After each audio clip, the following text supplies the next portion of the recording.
अरे डर मत, तुझे कुछ नहीं होगा, मैं हूं ना। अरे मैं बचाऊंगा तुझे। लोग मुझे पागल कहते हैं, पर तू तो जानता है ना मैं पागल नहीं हूँ। जानता है ना। आप जानते हैं इसे, यह पेड़ का बेटा छोटा सा पौधा, ये भी बड़ा होगा, बहुत बड़ा विशाल होगा ना। तू बोलते क्यों नहीं है? डरता है क्या? बच्चा है। डरता है, आप लोगों से डरता है, मुझसे भी डरता है, हम सबसे डरता है। डरता है ना तू? ओ सॉरी, मैंने तुझे डांट दिया। मैं हूं ही ऐसा, तुझे नहीं कहूं तो किसे कहूं? है कौन है या मेरा? सब मतलबी है, स्वार्थी है। एक तू ही तो है जो मेरी सुनता है। उदास हो गया क्या? चल हम खेलते हैं। खेलेगा ना तू? है खेलेगा ना? चल तुझे मैं पहले पानी पिलाता हूँ। आप भी पौधों को पानी पिलाते हो? यस या नो? सुना तूने? ये देखो सब पौधों को पानी पिलाते हैं। ले तू भी पी। क्या नहीं पिएगा? अच्छा नाराज है। ठीक है, मैं भी तुझसे नहीं बोलता, वैसे भी मुझसे कोई नहीं बोलते। अच्छा सॉरी बाबा, मुझे माफ कर दो, मैंने तुझे ऊंची आवाज में डांटा है। चलो पानी पी लो, है उसके बाद हम खेलेंगे, है ना? ऐसा ऐसा, हाँ P low P low P low P low, ऐसे। अब हम खेलेंगे। अरे पर खेलेंगे क्या? हाँ खेल तो सब लुप्त हो गए और लोग मोबाइल में बिजी हो गए। अब तो Facebook, WhatsApp, Instagram, Twitter, video chatting, किसी के पास टाइम ही नहीं है। इतने गेम्स है मोबाइल में कि इंसान को अकेला कर दिया। तो क्या करें? हाँ ऐसा करते हैं, हम दोनों डांस करते हैं। तू कुर्सी पे बैठ के नाचना और मैं खड़ा खड़ा। क्यों करे शुरू? चल आजा। हाँ, ऐसे बराबर नाचना है। करते हैं शुरू। डिक चिक डिक चिक डिक चिक डिक चिक डिक चिक डिक।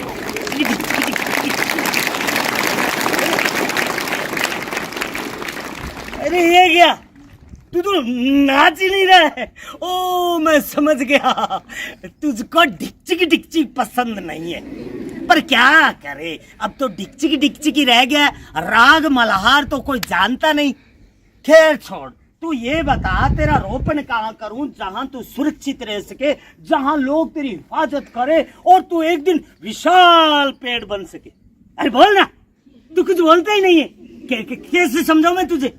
अच्छा ठीक है, मुझे सोचने दे कि तुझे कहाँ लगाऊं। अरे ये ठीक रहेगा। तुझे ना तुझे नेताजी के बंगले पे लगा दूंगा। क्यों? क्योंकि वहां जानवर तो क्या, इंसान को भी परमिशन लेकर जाना पड़ता है। पर नेताजी के बंगले पे नहीं। अरे वो चुनाव से पहले खूब वादे करते हैं और मंत्री बनने के बाद किसी की नहीं सुनते हैं। एसी रूम में रहते हैं और वहां तू रहेगा ना, तेरा दम घुट जाएगा तेरा। हाँ देख लेना। तो तुझे कहाँ लगाऊं यार, कहाँ लगाऊं तुझे, आइडिया ये ठीक रहेगा। तुझे ना बड़े अफसर की कोठी पे लगा दूंगा। क्यों? ठीक सोचा ना मैंने, ठीक सोचा ना। आजा चल तुझे बाल। अरे ये क्या, तू रो रहा है? आले अच्छे बच्चे लोते नहीं है। रो मत। हाँ मुझे पता है तू काफी थका हुआ है, डरा हुआ है। चल मैं तुझे सुनाता हूँ, है तुझे मैं एक लोरी सुनाता हूँ, तू सो जाना है, काफी थका हुआ है। एक था पेड़, एक थी चिड़िया के बच्चे रहते थे। आया तूफान, डर गई चिड़िया के बच्चे डरते थे। बोला पेड़, डर मत चिड़िया, बच्चे तेरे बचाऊंगा। एक था पेड़, एक थी चिड़िया। वो पेड़ कोई और नहीं था रे, वो तेरा ही बाप था, तेरा ही परिवार था। उस पेड़ पे है ना खूब सारे जानवर रहते थे और रास्ते से आते जाते लोग ठंडी छांव में विश्राम करते थे, और जब सुबह होती तो सभी पक्षी एक स्वर में गाते थे, मानो प्रकृति की प्रार्थना कर रहे हो। कोयल मीठी मीठी राग में गाती थी और मौसम के अनुसार मीठे फल देता था। बहुत ही खुश था तेरा परिवार। और एक दिन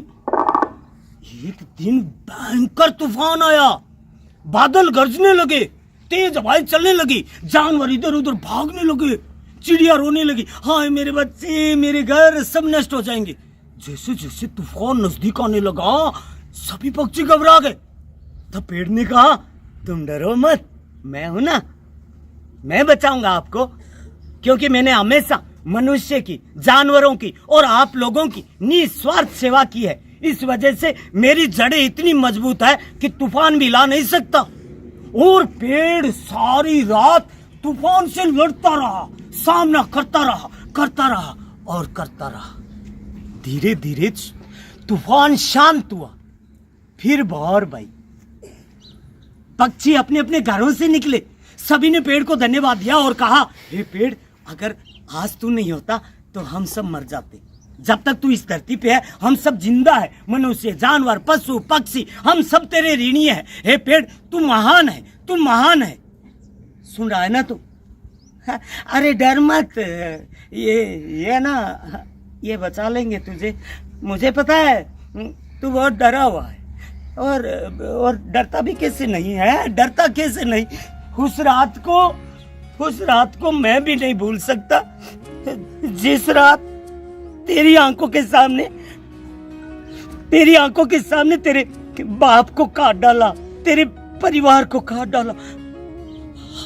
8-10 आदमी हाथों में कुल्हाड़ी लेकर जब पेड़ की तरफ आ रहे थे, पेड़ डर का मारा घबरा गया, उसने कंपन किया। सभी पक्षी नींद से जागे, कहने लगे, क्या हुआ? पेड़ ने कहा, तुम मुझे छोड़कर चले जाओ। पक्षी बोले, चले जाए? अरे कैसे चले जाए? हमारा घर, हमारे बच्चे, हमारा परिवार सब तेरे पे आश्रित है, और अब इस अंधेरी रात में जाए तो जाए कहाँ? आखिर आप हमें निकालना क्यों चाहते हो? पेड़ ने कहा, मैं निकालना नहीं चाहता, पर मैं क्या करूं? मैं मजबूर हूं। चिड़िया बोली, आप मजबूर कैसे हो सकते हैं? अरे उस रात आपने भयंकर तूफान का सामना करके हम सबको बचा लिया। अरे आप तो महान हो, आप तो शक्तिशाली हो, ना जाने आज तक आपने कितनी आंधी तूफानों का सामना किया है, फिर आप मजबूर कैसे हो सकते हो? पेड़ ने कहा, चिड़िया बेटी, मैं आंधी तूफानों का सामना कर सकता हूँ, पर इंसान का नहीं, क्योंकि ये इंसान अपने स्वार्थ के लिए माँ बाप, भाई बहन, दोस्त को काट सकता है, तो मैं तो एक पेड़ हूँ, मेरी इंसान के सामने औकात ही क्या है? क्रोधित होकर चिड़िया बोली, आपकी औकात? अरे आपकी औकात ये इंसान क्या जाने? पेड़ ने कहा, समय बहुत कम, तुम मुझे छोड़कर चले जाओ। और पेड़ ने जोर से कंपन किया, सभी पक्षी रोते चिल्लाते हुए उड़ गए। घोंसलों में छोटे छोटे बच्चे थे, वो माँ माँ माँ पुकारने लगे। तभी एक आदमी ने आकर पेड़ काटना शुरू किया। पेड़ ने अपनी आंखें बंद कर ली और दर्द से कहराता हुआ अंदर ही अंदर रोने लगा। लेकिन पेड़ का दर्द, पेड़ का रोना कौन सुने? मैं वहां था। मैंने कहा, मत काटो इसे। वो सब मेरी तरफ देखने लगे और कहने लगे, अरे ये तो पागल है। मैंने कहा, हाँ मैं पागल हूँ, पर इतना जानता हूँ, अगर ये पेड़ नहीं होगा ना तो हम सब मर जाएंगे, हवाएं जहरीली हो जाएगी, बरसात रुक जाएगी, मत काटो पेड़ों को। लेकिन उन्होंने मेरी एक नहीं मानी और मुझे घसीटकर दूर ले गए। मैं कुछ नहीं कर सका, क्योंकि मैं पागल जो ठहरा। लेकिन मैं पागल नहीं हूँ, मैं पागल। और वो लोग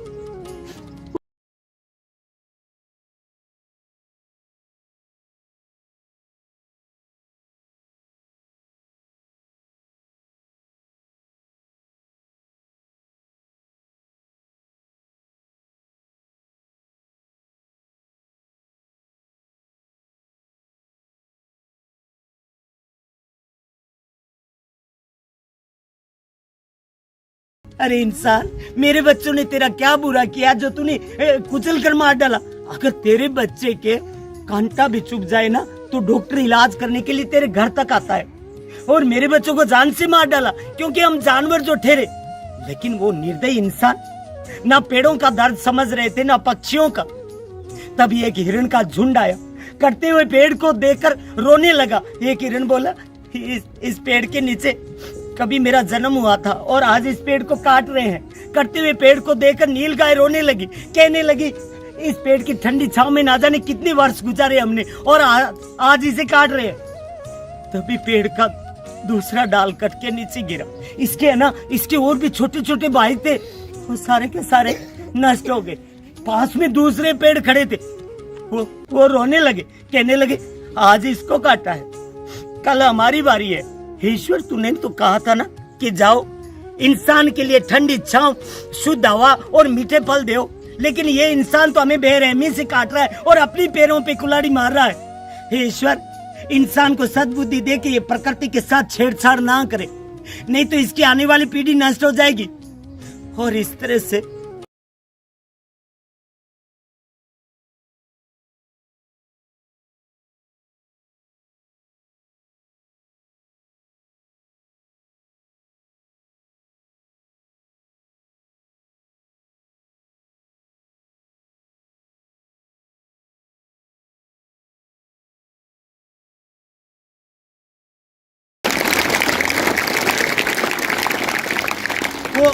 वो आपके घरों की खिड़की दरवाजा बनकर आप लोगों की सेवा करने लगा। पीछे बची थी छोटी छोटी लकड़ियां जिनसे गरीब लोग घर का चूल्हा जलाकर खाना बनाकर खाने लगे। पेड़ जलकर राख हो गया, फिर भी उसने अपना अस्तित्व नहीं छोड़ा। राख को किसान लोग खेतों में कीटनाशक के साथ मिलाकर खेतों में छिड़कने लगे। अरे इतना कुछ देता है हमें पेड़, फिर क्यों काटते हैं हम पेड़ों को? क्यों काटते हैं हम पहाड़ों को? क्यों काटते हैं रेतीले टीलों को? क्यों करते हैं प्रकृति के साथ छेड़छाड़? इसी वजह से इस धरती पे कभी बाढ़, कभी भूकंप, कभी कोरोना जैसी बीमारी, कभी लंपी जैसी बीमारी आती है। अगर इसी तरह से पेड़ कटते रहे, प्रदूषण बढ़ता रहा, तो एक दिन हमारा सांस लेना मुश्किल हो जाएगा और हम कुछ नहीं कर पाएंगे। ये धरती नष्ट हो जाएगी। बचा लो इसे। और ये काम सिर्फ और सिर्फ आप लोग कर सकते हो, सिर्फ आप लोग, क्योंकि आप आने वाला कल हो। मैं इस पौधे को वहां से बचा कर लाया हूँ आपके इस विद्यालय में। आप इसे पानी देना, आप इसकी निगरानी रखना, आप इसके साथ खेलना, आप इसे खूब प्यार करना। जब ये बड़ा होगा ना तो आप लोगों को ठंडी छांव देगा, मीठे फल देगा और शुद्ध ऑक्सीजन देगा, और आप स्वस्थ रहोगे, आप निरोग रहोगे और आप हमेशा खुश रहोगे, क्योंकि ये पेड़ का बेटा है। इसे कभी काटना मत, ये पेड़ का बेटा है रे, इसकी रक्षा कर।